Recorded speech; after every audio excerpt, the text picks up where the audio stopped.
ಭಾರತೀಯ ಹವಾಮಾನ ಇಲಾಖೆ ಜೂನ್ 28ರವರೆಗೆ ಕರ್ನಾಟಕದಾದ್ಯಂತ, ವಿಶೇಷವಾಗಿ ದಕ್ಷಿಣ ಕನ್ನಡ, ಉಡುಪಿ, ಕರಾವಳಿ, ಮಲೆನಾಡು ಮತ್ತು ಒಳನಾಡಿನ ಕೆಲವು ಜಿಲ್ಲೆಗಳಲ್ಲಿ ಭಾರೀ ಮಳೆಯ ಸಾಧ್ಯತೆ ಇದೆ ಎಂದು ಮುನ್ಸೂಚನೆ ನೀಡಿದೆ. ಕರಾವಳಿ ಮತ್ತು ಮಲೆನಾಡು ಪ್ರದೇಶಗಳಲ್ಲಿ ಇಂದು ಮತ್ತು ನಾಳೆ ಬಿರುಗಾಳಿಯೊಂದಿಗೆ ಮಧ್ಯಮದಿಂದ ಭಾರೀ ಮಳೆಯಾಗುವ ನಿರೀಕ್ಷೆಯಿದೆ. ಜೂನ್ 28ರವರೆಗೆ ವ್ಯಾಪಕ ಮಳೆ ಮುಂದುವರಿಯುತ್ತದೆ. ಒಳನಾಡಿನ ಜಿಲ್ಲೆಗಳಲ್ಲಿ ಚದುರಿದಂತೆ ಹಗುರದಿಂದ ಮಧ್ಯಮ ಮಳೆಯಾಗಬಹುದು. ಈ ಅವಧಿಯಲ್ಲಿ ಕೆಲವು ಕಡೆಗಳಲ್ಲಿ ಮಳೆಯಾಗಬಹುದು, ಆದರೆ ನಂತರ ಮಳೆ ಕಡಿಮೆಯಾಗುವ ಸಾಧ್ಯತೆಯಿದೆ.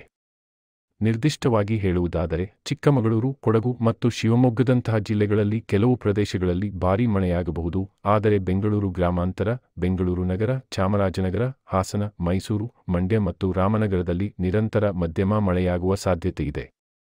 ದಾವಣಗೆರೆ, ಬಳ್ಳಾರಿ, ಚಿಕ್ಕಬಳ್ಳಾಪುರ, ಚಿತ್ರದುರ್ಗ, ಕೋಲಾರ, ತುಮಕೂರು ಮತ್ತು ವಿಜಯನಗರ ಸೇರಿದಂತೆ ಇತರ ಜಿಲ್ಲೆಗಳಲ್ಲಿ ಹಲವಾರು ಸ್ಥಳಗಳಲ್ಲಿ ಬಿರುಗಾಳಿಯೊಂದಿಗೆ ಹಗುರದಿಂದ ಮಧ್ಯಮ ಮಳೆಯಾಗಬಹುದು. ಕರಾವಳಿಯ ಮೀನುಗಾರರು ಸಮುದ್ರಕ್ಕೆ ಇಳಿಯದಂತೆ ಎಚ್ಚರಿಕೆ ನೀಡಲಾಗಿದೆ.